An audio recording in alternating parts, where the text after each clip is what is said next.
Good morning बच्चे। आज हम लोग क्लास 10th में पाचन तंत्र के फिगर के बारे में समझेंगे, है ना। आपको स्क्रीन पर लग रहा होगा।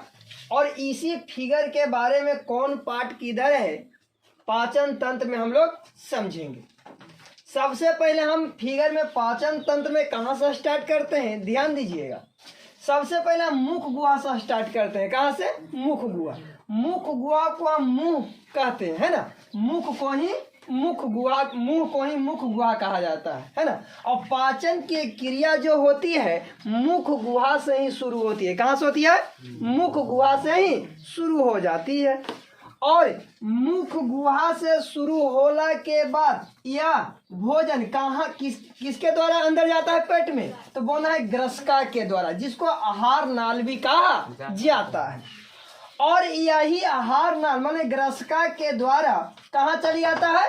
पेट में। जो हम भोजन करते हैं वह ग्रसिका मतलब आहार नाल के माध्यम से पेट में चला आता है। और पेट जो ये हाहे नियत लग रहा है इसी को पेट कहते हैं ना। पेट नियत निकला हुआ है और यही भोजन पेट में चला आएगा। और पेट की जो लंबाई होती है, पेट को हम अमाशय भी कहते हैं। बात समझिएगा, पेट को हम क्या कहते हैं भाई? अमाशय। और अमाशय की जो लंबाई होती है वो 25 सेंटीमीटर होती है। कितना सेंटीमीटर? 25 सेंटीमीटर होती है। और ये पेट की जो वजन है इसमें भोजन कितना सहन करेंगे सर? तो 1.5 kg 1.5 kg तक ये अमाशय है, पेट जो है ये भोजन को सहन कर सकता है। मतलब 1.5 kg का वजन अगर 1.5 kg हम खा जाएंगे तो 1.5 kg तक सहन करेगा। अब बात समझिएगा। अब कहता है कि ये जो ये पार्ट लग रहा है आपको फिगर में, ये जो पार्ट लग रहा है इसको क्या कहते हैं बाबू? अग्नाशय। क्या कहते हैं? अग्नाशय। और ये अग्नाशय हो गया। और जो ये पार्ट ऐसे लौक रहा है ये छोटी आंत है कि बड़ी आंत? तो बोलना है छोटी आंत है सर। कौन आंत है? आंत है, छोटी आंत है। और छोटी आंत की जो लंबाई होती है सबसे ज्यादा होता है। छोटी आंत की लंबाई क्या होता है? ज्यादा होता है। और व्यास में क्या होता है? कम होता है। माने छोटी आंत की लंबाई बड़ा और व्यास छोटा होता है, मतलब कम होता है। किसके तुलना में? बड़ी आंत के तुलना में। और बड़ी ये जो लौक रहा है ये पार्ट इसको बड़ी आंत कहते हैं। और बड़ी आंत जो होती है बाबू इसकी लंबाई कम, मतलब बड़ी आंत की लंबाई कम होगी और व्यास में क्या रहेगा? ज्यादा। मतलब बड़ी आंत लंबाई में कम है और व्यास में ज्यादा होती है। और छोटी आंत काहे में छोटी आंत है लेकिन सबसे बड़ी होती है। माने छोटी आंत सबसे बड़ा होता है ना, लंबाई में और व्यास में कम होता है। और बड़ी आंत लंबाई में कम होता है और व्यास में ज्यादा होता है। इतना बात समझ में आ गया होगा, है ना। अगर 10वां में पढ़ते हो तब, है ना। हमको समझ से लगता है कि आप लोग के पूरा समझ में आ रहा है। चलिए अब बात हम समझेंगे भाई कि जो सर ये लटकल है इसको क्या कहते हैं? तो इसको गुदा द्वार कहते हैं। लग रहा है सर कि गुदा द्वार के मतलब क्या होता है? तो जो हम खाते हैं तो सबसे पहले मुख गुहा, मुख गुहा से फिर कहाँ जाएगा? ग्रसिका के माध्यम से पेट में चला आता है। और पेट में से भोजन कहाँ चल जाता है? छोटी आंत में। कहाँ बाबू? छोटी आंत में। और छोटी आंत के बाद भोजन कहाँ चली जाता है? बड़ी आंत में। और बड़ी आंत में, है ना, बड़ी आंत में चला आता है। बाकी लगेगा सर भोजन का पूर्ण पाचन कहाँ होता है? तो छोटी आंत में। कहाँ हो जाता है? छोटी आंत में। माने भोजन का पूर्ण पाचन छोटी आंत में ही हो जाता है। और छोटी आंत में पचा उचा के कहाँ भेज देता है? बड़ी आंत में। और बड़ी आंत में फिर बड़ी आंत के द्वारा क्या होता है? बड़ी आंत में भोजन का पाचन होता है? नहीं सर, बड़ी आंत में केवल जल का अवशोषण होता है, भोजन का पाचन नहीं होता है। तो बड़ी आंत में जल का अवशोषण और छोटी आंत में भोजन का पूर्ण पाचन। और भोजन का पूर्ण पाचन करके कहाँ भेज दिया?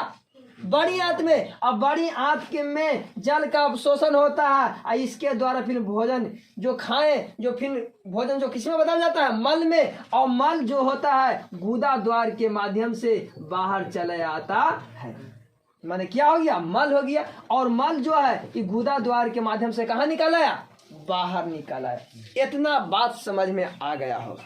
अब हम बात समझेंगे कि सर ई वाला जो लौक रहा है इसको क्या बोलते हैं, तो इसको यकृत बोलते हैं। क्या बोलते हैं, यकृत। यकृत को हम लीवर भी बोलते हैं या जिगर भी बोलते हैं। कभी कभी सुना होगा मेरी जान के जिगर या मेरी जान के टुकड़ों, है ना। तो मेरी जान के जिगर, तो जिगर किसको कहते हैं, यकृत को। किसको भाई, यकृत को। और पेट को कभी कभी तो क्या बोल देते हैं, उदर। क्या बोलते हैं, उदर। उदर मतलब भी पेट होता है। अब बात समझ में आ रहा है, अगर समझ में आ रहा है तो वीडियो में कमेंट जरूर करिएगा। मतलब कहता है कि उदर मतलब पेट भी होता है। क्या होता है, पेट भी होता है। अगर इसी प्रकार के आपको वीडियो अगर पसंद आ रहा है, समझ में आ रहा है, तो लाइक सब्सक्राइब जरूर करिए, है ना। चलिए, अगर और कुछ त्रुटियां रहे तो आप कमेंट करके करिएगा, हम सुधार कर लेंगे। अभी और बात समझिए। अब ये पार्ट जो है बाबू, तो इसको यकृत कहते हैं। यकृत को लीवर भी कहते हैं या जिगर भी कहते हैं। बात समझ में आ गया होगा। अब बात समझिएगा कि सर ये जो यकृत के नीचे ये गोल वाला हवा, एकरा कोची बोला हूँ, तो एकरा पित्ताशय कहते हैं। क्या कहते हैं, पित्ताशय। पित्ताशय को पित्त भी कह सकते हैं। क्या कह सकते हैं, अब पित्त तीता होता है कि मीठा, तीता होता है। जैसे हम लोग मछली देखे, मछली अब पोठिया के क्या करे, पित्त निकालते हैं ना, ग्रीन नियत निकलता है हल्का, है ना। एकदम तीता लगता है। अगर जो मछली के पित्त नहीं निकालेगा, उसको भूंज के खाइएगा, जैसे पित्त जाएगा मुंह में तो क्या लगेगा कि बाप रे एकदम खराब हो, मतलब पित्त एकदम तीता लगता है ना।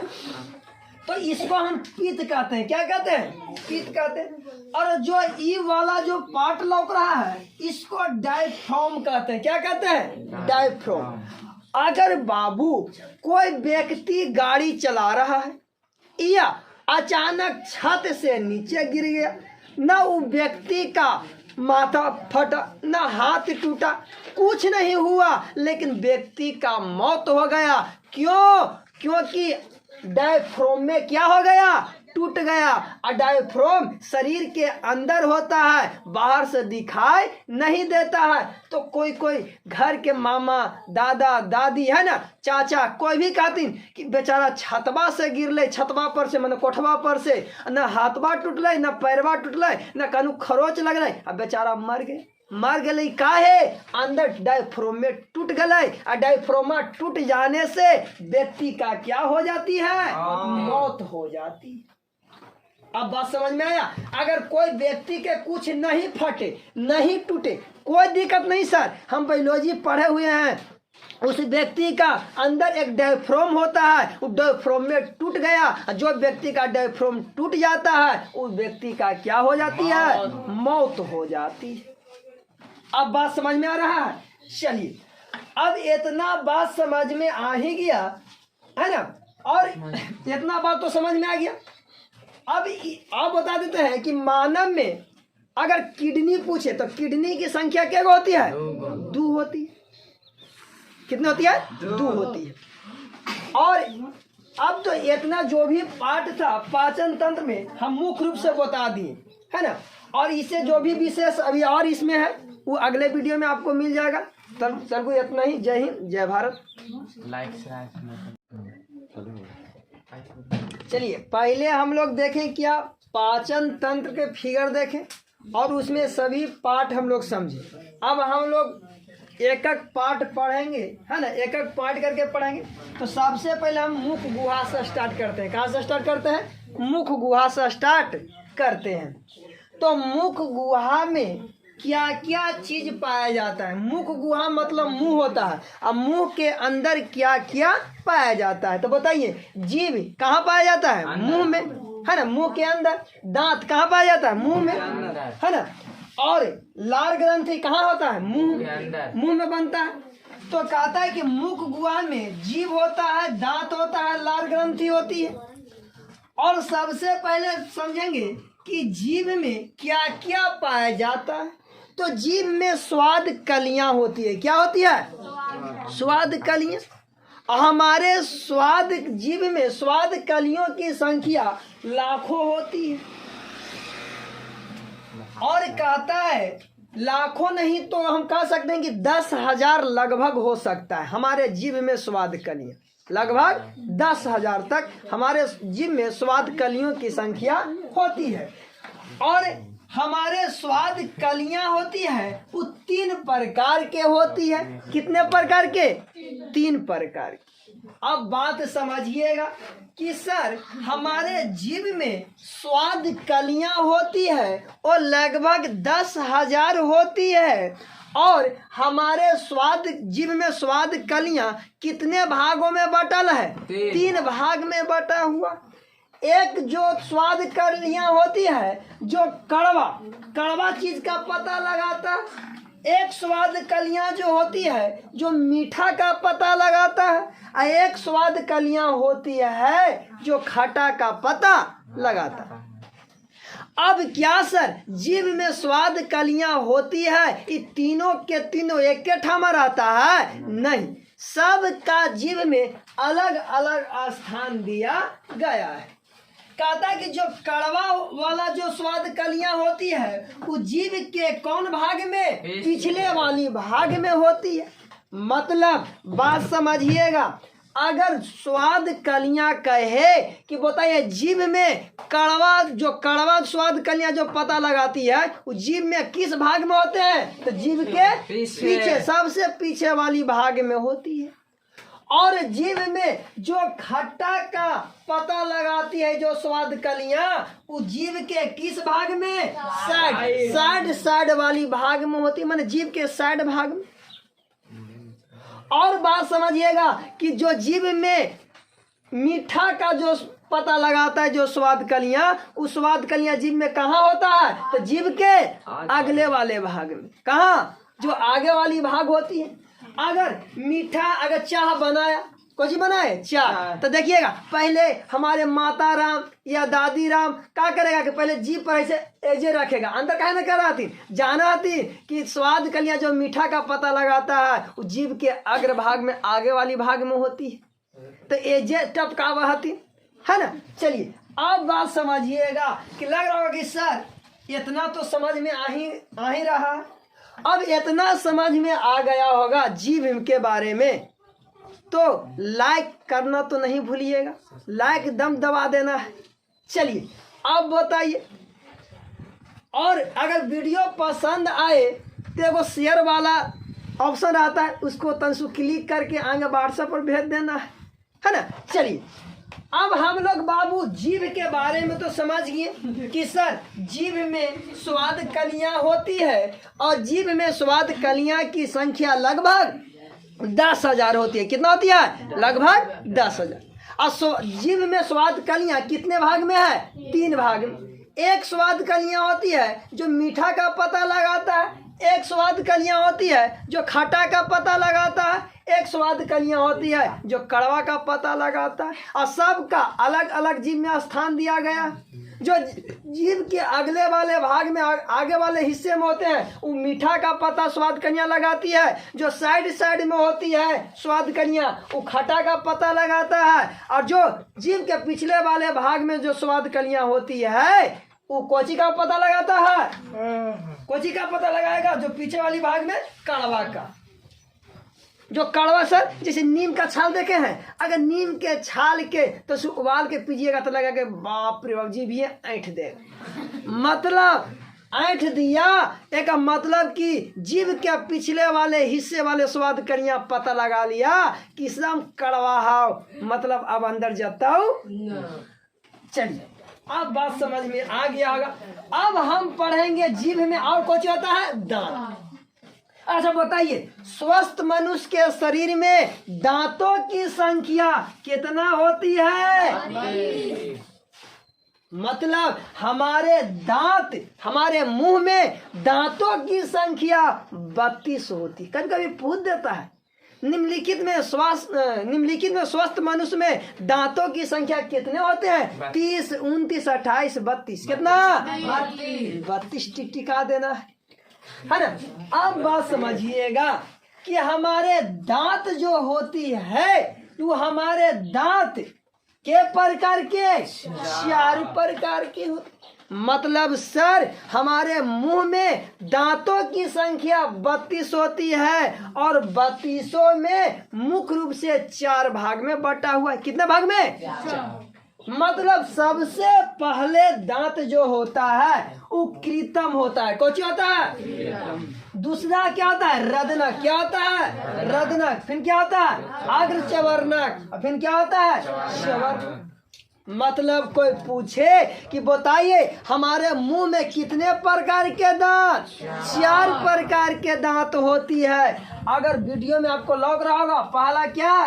कृतम, जिसको इंसीजर कहते हैं। दूसरा रदनक, जिसको क्या कहते हैं? केनाइन कहते हैं। और क्या है बाबू? तीसरा अग्र चवर्णक, जिसको प्री मोलर कहते हैं। और एक भाई क्या? चवर्णक, जिसको क्या कहते हैं? मोलर कहते हैं। बात समझ में इतना तो आ गया होगा। अब बात समझिएगा, अब हम लोग समझेंगे लार ग्रंथि के बारे में। क्या चीज? लार ग्रंथि। लग रहा कि सर दांत में तो नहीं है, बहुत चीज अभी पढ़ना है, पाठ पढ़ना है, लेकिन अभी इसका इतना जरूरत है, इसीलिए इतना ही बता रहे हैं इस वीडियो में। अगर आपको दांत के पूरा वीडियो चाहिए तो कमेंट कर दीजिएगा, हम इस पर दांत पर एक वीडियो बढ़िया से बना के आपको पर प्रोवाइड कर देंगे। अब देख लीजिएगा, है ना। चलिए अब बात समझिएगा। अब हम लोग समझेंगे लार ग्रंथि के बारे में। किसके बारे में? लार ग्रंथि।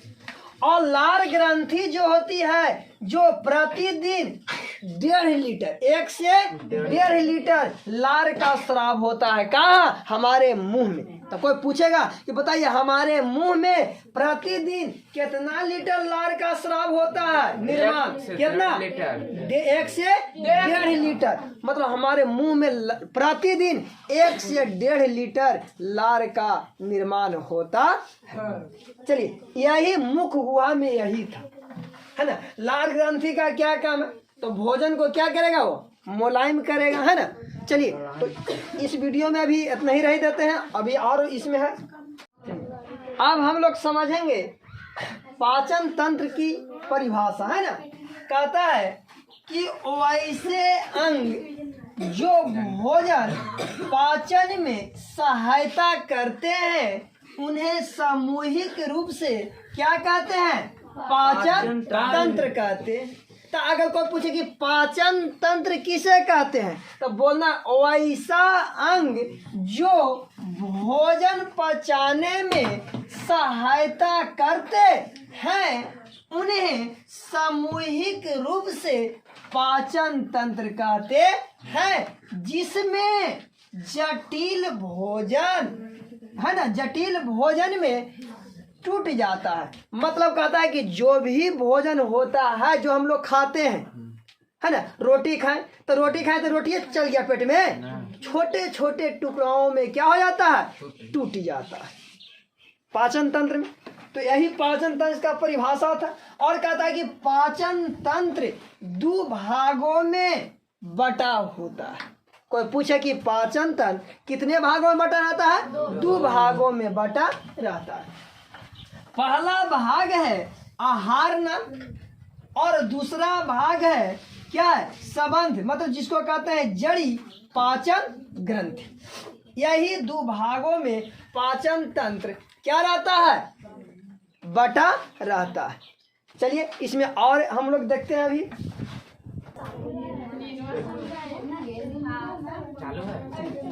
पाचन तंत्र कितने प्रकार से होता है? 2 प्रकार से। पहला हम लोग अभी पढ़ेंगे आहार नाल। कहता है कि आहार नाल में होता क्या है? तो कहता है यह मुख गुहा से प्रारंभ, मतलब शुरू होकर, है ना, होकर गुदा तक रहता है। मतलब जो होती है आहार नाल होती है सबसे लंबी होती है, और इसकी जो मतलब लंबाई होती है जो मुख गुहा से शुरू होकर कहाँ तक? गुदा तक। और इसकी लंबाई 32 फीट होती है। कितनी होती है?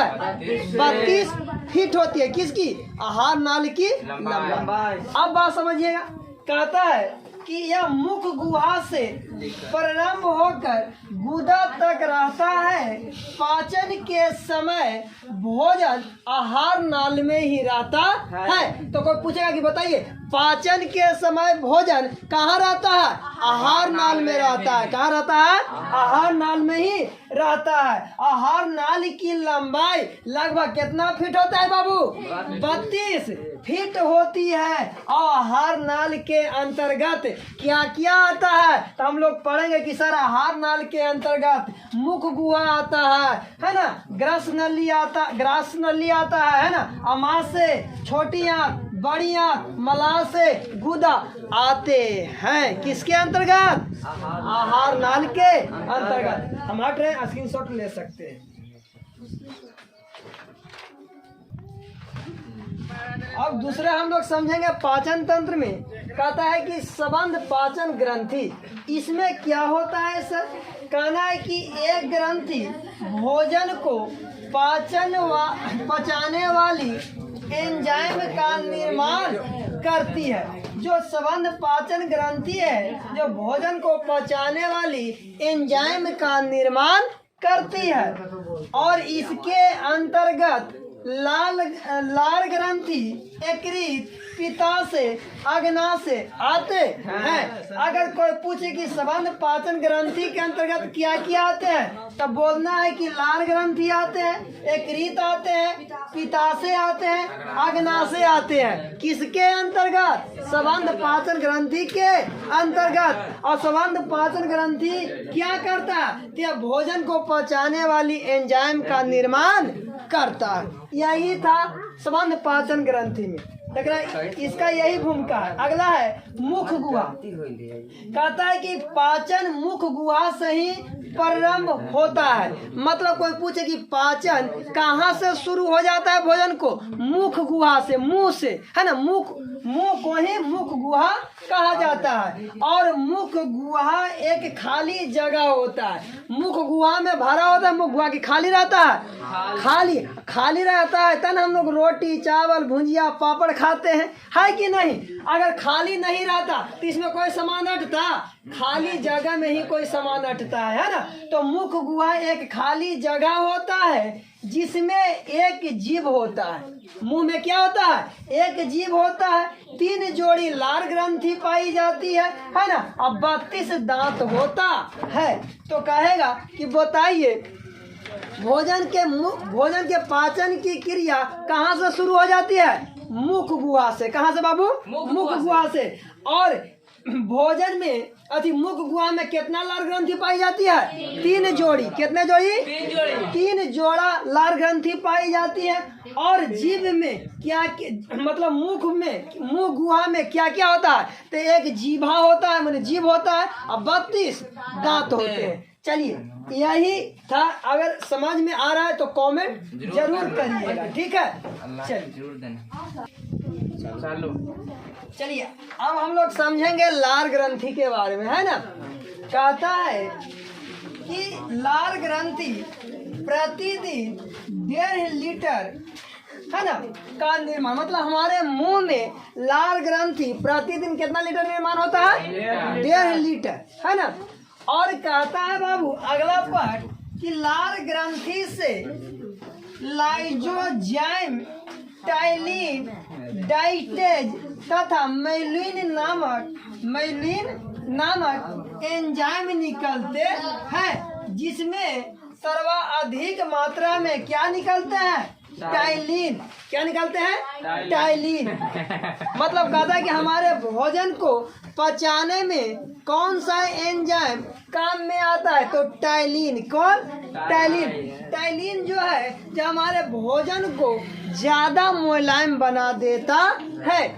अगला कहता है कि लाइसोजाइम एंजाइम जो है जो कीटाणुओं को मार देता है। तो मतलब कहता है कि बताइए कीटाणुओं को मारने का काम कौन सा एंजाइम करता है? लाइसोजाइम नामक एंजाइम जो है जो कीटाणुओं को मारने का काम करता है।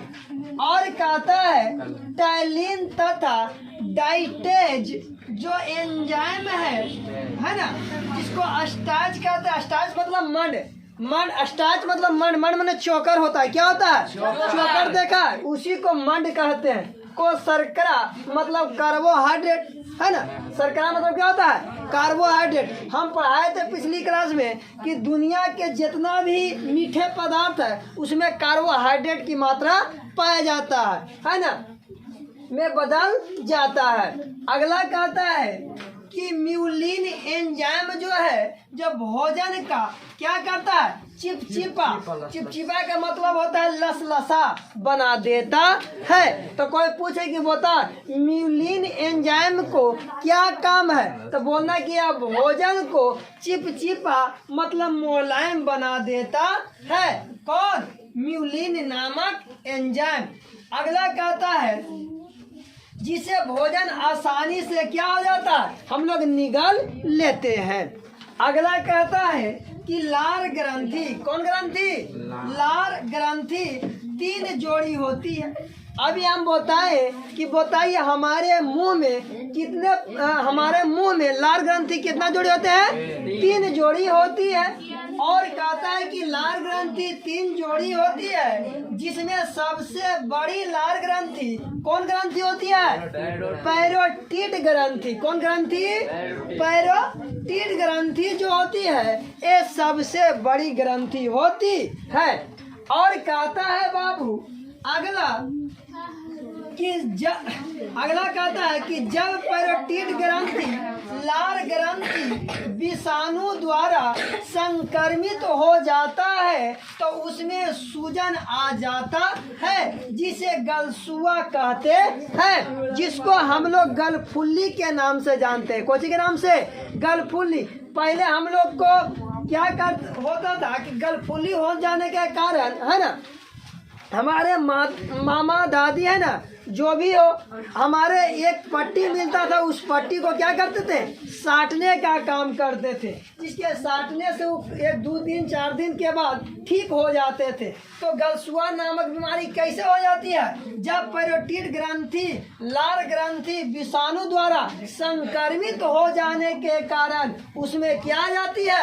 सूजन आ जाती है, जिससे गलसुआ हो जाता है। मतलब जिसको गाल फूल जाता है, एक पट्टी फूल जाएगा है ना, उसी को गलसुआ कहते हैं। अगला कहता है कि जब सांप, ये समझो, कहता है कि सांप में पैरोटिड ग्रंथि जो है वो पॉइजन का काम करता है ना, पॉइजन ग्लैंड जहर की थैली का कार्य करती है। मतलब हम लोग में पैरोटिड ग्रंथि अगर संक्रमित हो जाती है, जिसे गलसुआ नामक बीमारी हो जाती है। और सांप में जो पैरोटिड ग्रंथि जो होती है भाई, जो क्या है? जहर का काम करता है। कौची का काम? जहर का काम। अगर हमारे सांप अगर काट ले तो सांप काटता है तो सांप से जो भी ग्रंथि निकलता है, पैरोटिड ग्रंथि निकलता है, वही हमारे शरीर में प्रवेश कर जाती है ना। क्यों? क्योंकि पैरोटिड ग्रंथि जो सांप में होती है वो जहरीली होती है ना, जिसके कारण लोगों के काटने पर क्या हो जाती है? मृत्यु हो जाती है। और कहता है कि पैरोटिड ग्रंथि नामक पैरोटिड ग्रंथि जैसे नाक का है ना, कान, मुंह से जुड़ा होता है। अगर कोई कहे कि पैरोटिड ग्रंथि मानव में किस किस चीज से जुड़ा होता है, तो बोलना है नाक, कान और मुंह से पैरोटिड ग्रंथि जुड़ा हुआ होता है। और कहता है जैसे पहला पार्ट में समझेंगे कि आमाशय, नोट पार्ट में हम लोग समझे, नोट पार्ट के पहला पार्ट जैसे कहता है कि आमाशय बकरी के दूध को जल्द पचाता है। मतलब कहता है कि जो आमाशय में है, आमाशय जो है, जो बकरी के जो दूध होता है उसको जल्दी पचाने का काम करता है। और कहता है अगला पार्ट, यहाँ समझिए कि बकरी के दूध को आमाशय जल्दी पचा देता है। और दूसरा पार्ट कहता है कि आमाशय में जठर ग्रंथि पाया जाता है, जिसमें जठर रस निकलता है ना, जैसे HCl। अगला तीसरा नोट पॉइंट करता है कि जठर ग्रंथि की संख्या 3.5 करोड़ होती है ना। कोई पूछे कि जठर ग्रंथि की संख्या कितनी होती है, तो 3.5 करोड़ होती है। और अगला पॉइंट, चौथा पॉइंट कहता है कि आमाशय को शरीर का मशीन कहते हैं। अगर कोई पूछे कि शरीर का मशीन किनको कहा जाता है, आमाशय को कहा जाता है। अगला नोट पॉइंट है कि बड़ी आंत 3 प्रकार की होती है। अगर कोई पूछे कि बताइए बड़ी आंत मनुष्य में कितने प्रकार की होती है, 3 प्रकार के होती है। पहला होती है दांत होती है, अच्छा सॉरी आंत होती है। अगला होती है मलाशय, क्या होती है, अगला मलाशय होती है, सॉरी